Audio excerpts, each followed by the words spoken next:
ನೋಡಿ ಈ ಥರನಾದಂಥ ಪ್ರಶ್ನೆಗಳು ಬಂದಾಗ ಇವುಗಳನ್ನು ಈಸಿಯಾಗಿ ನಾವು ಯಾವ ಥರ ಮಾಡೋದು ಅಂತ ಇವತ್ತು ನಿಮಗೆ ಹೇಳ್ಕೊಡ್ತೀನಿ. ಬನ್ನಿ ನೋಡಿ, ರೂಟ್ ಒಳಗಡೆ ರೂಟ್ 24 × 26 + 1 ಅಂತ ಇದೆ. ಇದನ್ನು ಈಸಿ ಮೆಥಡಲ್ಲಿ ಯಾವ ಥರ ಬಿಡಿಸೋದು ನೋಡಿ. ಇಲ್ಲಿ ಕೊಟ್ಟಂಥ ಸಂಖ್ಯೆಗಳಲ್ಲಿ ಈ ಎರಡು ಸಂಖ್ಯೆಗಳ ನಡುವಿನ ವ್ಯತ್ಯಾಸ ಎಷ್ಟಿದೆ ನೋಡಿ. 24 ಮತ್ತು 26ರ ನಡುವಿನ ವ್ಯತ್ಯಾಸ 2 ಇದೆ, ಹೌದಾ.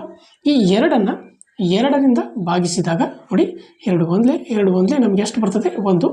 ಇನ್ನು ಈ 1ರ ಸ್ಕ್ವೇರ್ ಎಷ್ಟಾಗಬೇಕು? 1 ಬರ್ತದೆ. ಸೊ ಇದ್ದಾಗ ಇಲ್ಲಿ 26ರಲ್ಲಿ -1 ಮಾಡಿಬಿಟ್ರೆ ನಮಗೆ ಸರಿಯಾದಂಥ ಉತ್ತರ 25 ಬರ್ತದೆ. ಸೊ ಇದು ರೈಟ್ ಆನ್ಸರ್ ಆಗ್ತದೆ. ನೋಡಿ ಸೆಕೆಂಡ್ ಒನ್, ರೂಟ್ 49 × 53 + 4 ಇದೆ, ಹೌದಾ. ಇಲ್ಲಿ ಈ ಎರಡು ಸಂಖ್ಯೆಗಳ ನಡುವಿನ ವ್ಯತ್ಯಾಸ ನೋಡಿ, 49 ಮತ್ತು 53ರ ನಡುವಿನ ವ್ಯತ್ಯಾಸ ಎಷ್ಟಾಗ್ತದೆ? 4 ಆಗ್ತದೆ. ಈ 4ಅನ್ನು 2ರಿಂದ ಭಾಗಿಸಿದಾಗ ನಮಗೆ 2 ಒಂದಲೇ 2 ಅಂದರೆ 2 ಬರ್ತದೆ. ಸೊ ಈ 2ರ ಸ್ಕ್ವೇರ್ ಎಷ್ಟಾಗ್ತದೆ? 4, ಹೌದಾ. ಚೆಕ್ ಮಾಡಿದಾಗ 4 ಬರ್ತದೆ.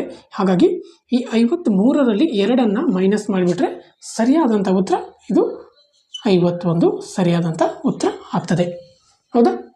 ಇದೇ ಥರನಾಗಿ ರೂಟ್ 2981 × 2987 + 9 ಇದರ ಒಂದು ಆನ್ಸರನ್ನು ನೀವು ಕಮೆಂಟ್ ಬಾಕ್ಸಲ್ಲಿ ತಿಳಿಸಿ.